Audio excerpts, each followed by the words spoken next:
Everything's bigger in Texas. Our drinks, our food, our trucks, and even our gaming consoles. Well, the good old boys around here like a hefty console, what can I say? My mom used to tell me we ain't fat, we just big bone. Yeehaw!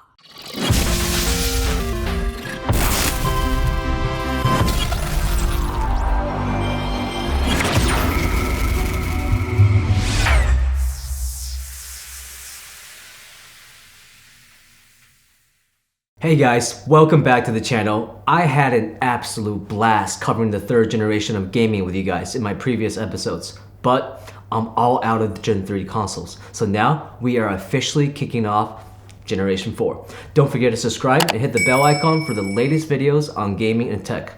Let's get started. We are starting off Generation 4 with the Super Nintendo Entertainment System, also known as SNES.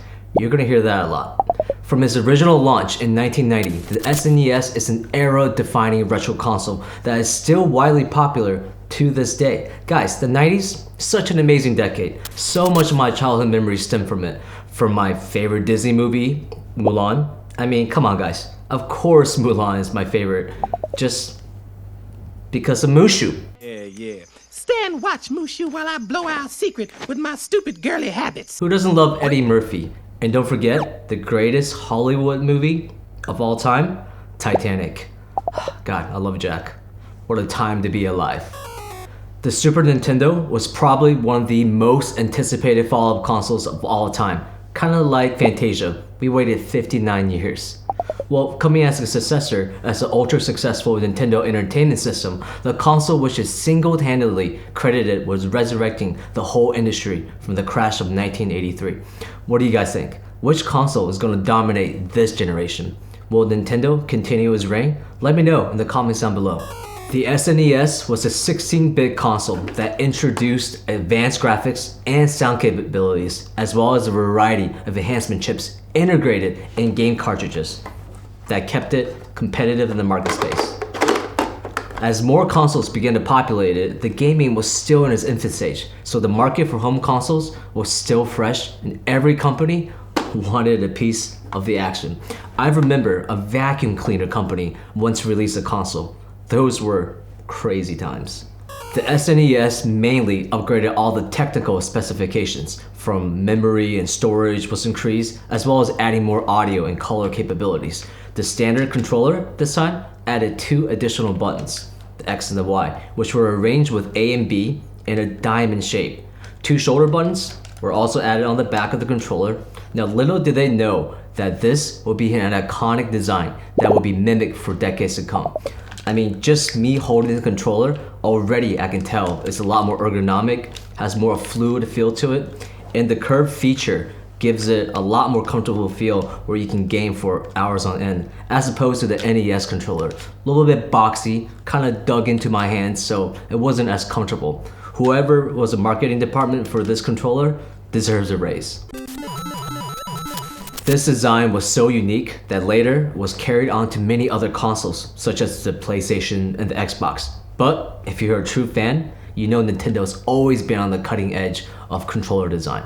And around this time, during SNES launch, developer SEGA released its own Sega Genesis. The rivalry between Nintendo and Sega resulted in one of the most notable console wars in video game history. This is like Coke versus Pepsi, Apple versus Windows, East Coast versus West Coast, Tupac versus Biggie, and Nintendo versus Sega. The Super Nintendo Entertainment System is Nintendo's second programmable home console. The 16-bit design of the Super NES incorporates graphics and sound co-processors that perform tiling and simulated 3D effects, a palette of 32,768 colors. The Super Nintendo Entertainment System has a height of 2.68 inches, a width of 8 inches, depth of 10 inches, and an approximate weight of 2.12 pounds. Enough mumbling, let's see one of the best consoles ever in action.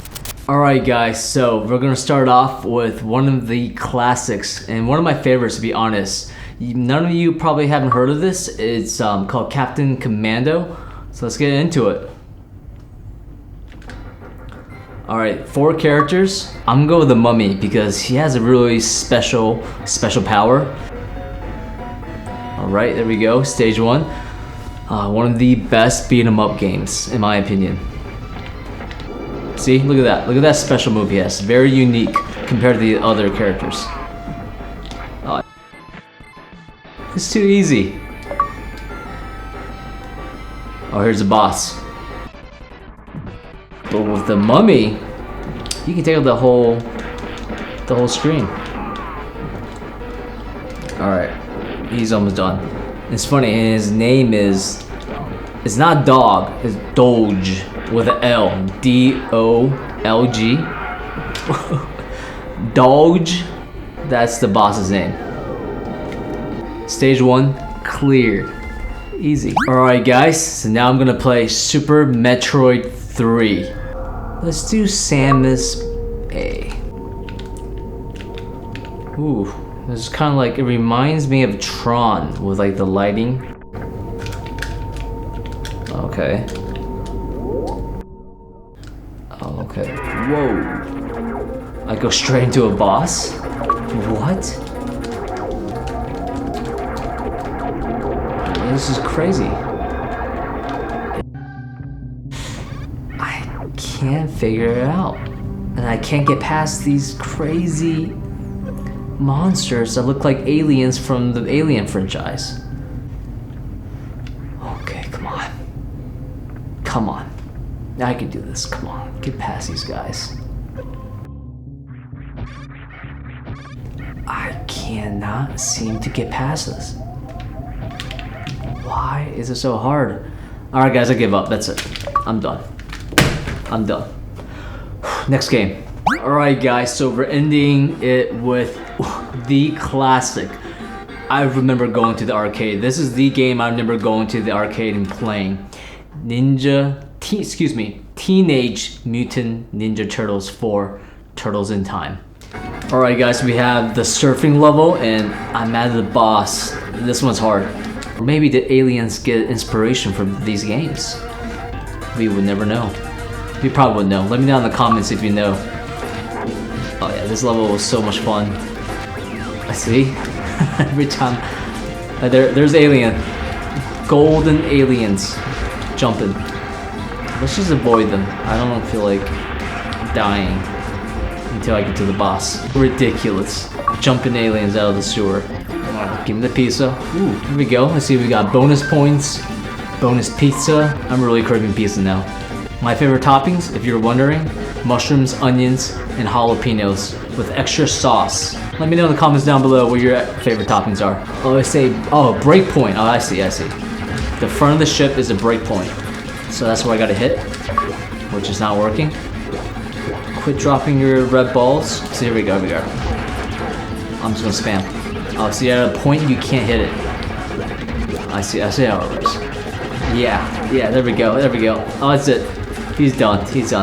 Guys, what a great way to end this episode with the best game of all time, especially for the SNES. I'll see you guys next episode. In fact, when SEGA released Sonic the Hedgehog, the 16-bit race was truly on, and Nintendo pushed out some of its best titles in response. Among them are Donkey Kong Country and Super Metroid, 2 of my favorite games. Now, one big misstep for the system later was its decision to not include blood in the SNES version of the super popular game Mortal Kombat. Fatality. How could there be no blood in Mortal Kombat? That just doesn't make sense. I still remember going to CC's Pizza and destroying my friends in the game in the arcade they had in the back. And for those of you who don't know what CC's is, it's a magical place where you can have all the pizza you want for $5.99. Such great memories, and the pizza was absolutely delicious. SEGA marketed the Genesis as the cool console. Now listen to me here, pal, buddy, old sport. If you want to be cool, you gotta have curves. You gotta have shades. If you want to be cool, you gotta dress all black. You're just a square. That ain't cool. Now this is cool. with games aimed at older audiences. Edgy adverts occasionally attacked the competition. However, Nintendo scored an advantage by securing the first console conversion of the classic game Street Fighter II. I still remember spending hours playing Street Fighter at my cousin's place.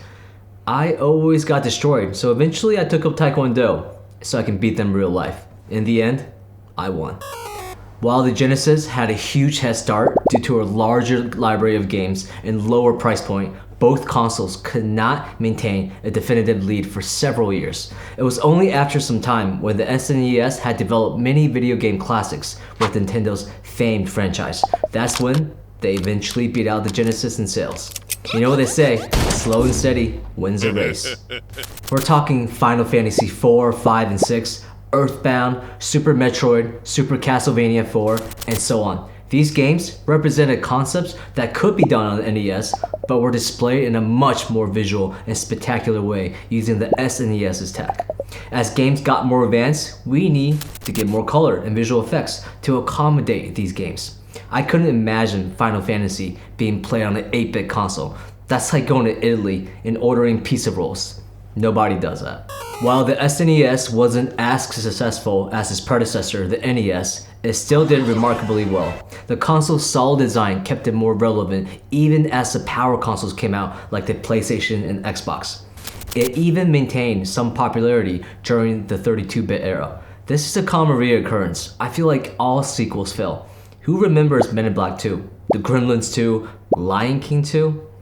No, because no one and nothing beats the original. Alright guys, that's a wrap on the episode. Do you guys think the SNES is the most popular console of the 4th gen? What other consoles do you want me to cover in this generation? Comment down below guys and let me know your thoughts. Don't forget to like this video if you enjoyed my content and subscribe if you haven't already. I'll see you guys next week.